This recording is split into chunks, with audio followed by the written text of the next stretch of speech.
in the making of a nation, there are three fundamental aspects which we struggle with in the beginning. When we say a nation, the first and foremost thing is the territory, the borders, the boundaries of a nation. It is it is sad that we have to divide the globe into nations, but right now there is no other way to operate. Right now, nation is the largest segment of humanity that we can address. So nations are needed for now. So when we say a nation, it is a question of territory. When it comes to territory,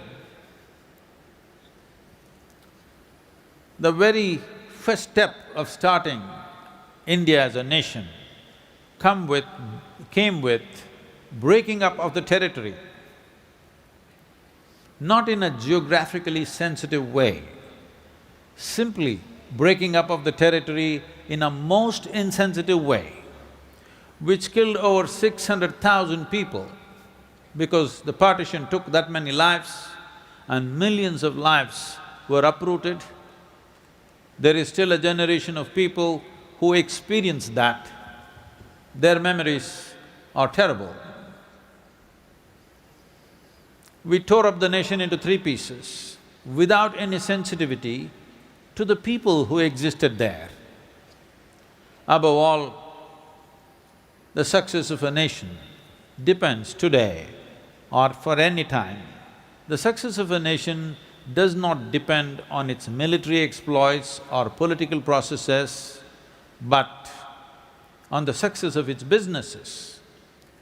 India as a nation has known this better than anybody because just about 250 years ago, this was the largest economy on the planet.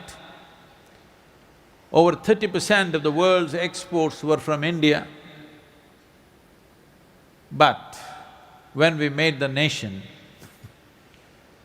unfortunately, we cut off all our trade routes and made a nation. Our trade routes which went into Central Asia, into Europe, into Arabia were cut off. Our trade routes which went into Southeast Asia were cut off. Only that was left is the maritime routes. Otherwise, all trade routes were cut off because people, for whatever reason, I don't want to go into that, but we cut off our trade routes and made a nation, and we struggled for over 3 decades, not knowing how to do business.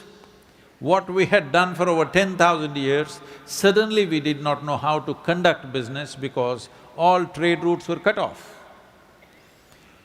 Even if you gave away the land, at least you should have kept a highway or a railway which went into Arabia, Central Asia and Europe. Today or many years ago, we would have highways and railways going into the European capitals from India. It would have been a completely different nation. So we cut off our trade routes because it's like this. You okay for a story or will you fall asleep? No, because for most people, once I say once upon a time, they think it's bedtime. Not so long ago, hello, a pirate entered an Irish pub. When I say pirate, these days you think of the Somali pirates, not like this, a classic pirate.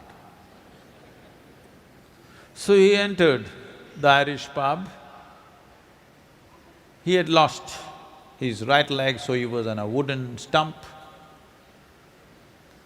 His right hand was gone, so he had a hook and he had an eye patch, classic pirate.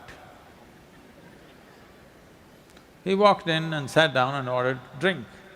The bartender looked at him and said, "Hey, Jack, what is the problem? Last time I saw you, you were fine. How did you lose your leg?" He said, "Oh, what to do, we were in the high seas and Her Majesty's cannonball came and took off my leg. But no problem, the carpenter on the ship fixed me up pretty good. The stump works as good as a leg, I can even dance." Then he served him a drink, and when he saw he had a hook for a right hand. He said, "What happened to your hand?" He said, "Oh, I was in a sword fight. You know, some fools don't know that you have to hit the sword with a sword, they hit my hand. So I lost my hand, but no problem. My blacksmith fixed me up with a hook. This works better than the hand." Then as he was drinking, he asked him, "But what happened to your eye?" He said, "I was trying to navigate and I was looking up and the bird poo came and fell in my eye." The bartender said, "But the bird poo will not take off your eyeball." He said, "Yeah, but I was new to the hook." So we were new to freedom. So we cut ourselves up without knowing what we're doing.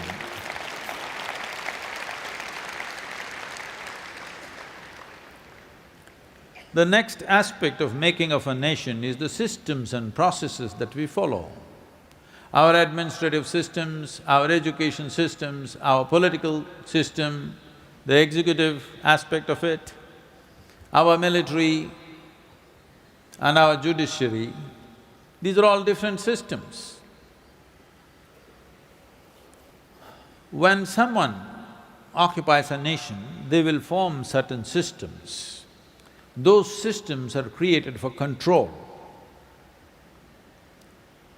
Unfortunately, without much modification, almost ditto, as it was during the British era, we just took the rules as they were and continued the same systems. Because of this, it was like we were driving with our brakes on. Doesn't matter what we do, it goes only at that speed.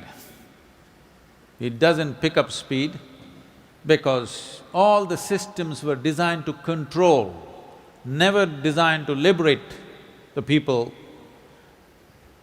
All the systems were shackles, so many shackles within a shackle that no matter what you do, you're thinking you're doing the right thing, but it's not moving ahead because we did not reinvent the systems for a free nation.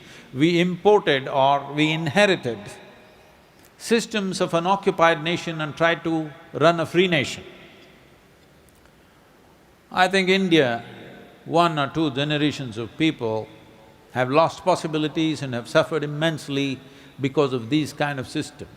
I'm saying, this is the mentality of the occupier, that everybody, every citizen is a criminal. If you tell me the rules, why will I not follow it? The rules were made so ambiguous, nobody knows what's the damn rule. No matter what you do, you feel like a criminal because you do not know what the rules are, they're so complicated.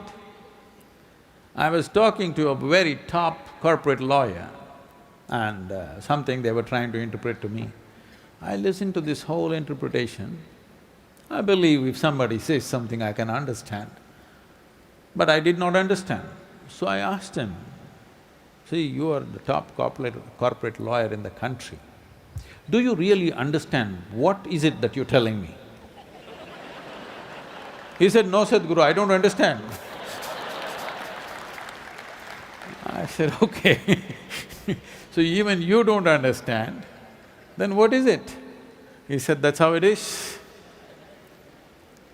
So these systems, now we are trying to clean up. A few major moves have been made, unshackling India's business so that it can go up.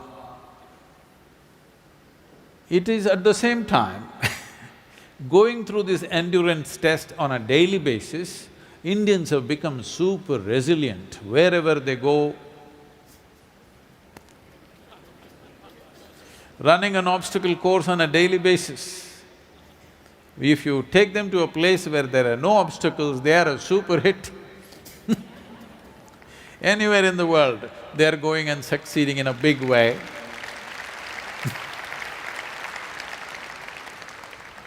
Simply because daily obstacle course has made it into such great drivers.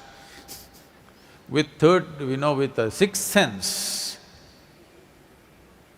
We're not just seeing what's coming ahead, what's coming on the sides, what's coming behind, we also know what's coming from the top when we're driving.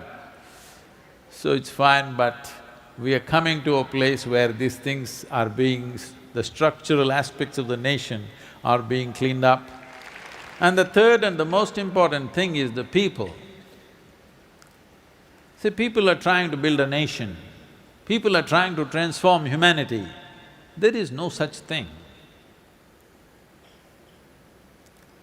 There are only human beings.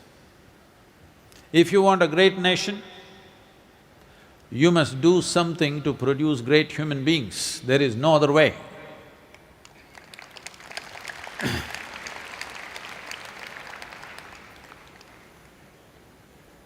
If you want to produce great human beings, we have to facilitate and structure methods and systems where human beings are not curtailed. Every human being can find full expression to who he or she is. This is a structural thing which needs to happen, which is beginning to happen, but India has had a traditional system that people don't necessarily depend upon, except for external activity. For their own development, they don't depend on any particular outside system. This is the reason, no matter what happens, you will see the country is not disturbed in a real sense as other nations would be disturbed, because there is an organic sense of being completely organized within myself. This is something that the entire world should get. This will be India's greatest offering, how an individual human being can be fully organized within himself or herself in such a way that no matter what happens, they will stay their course.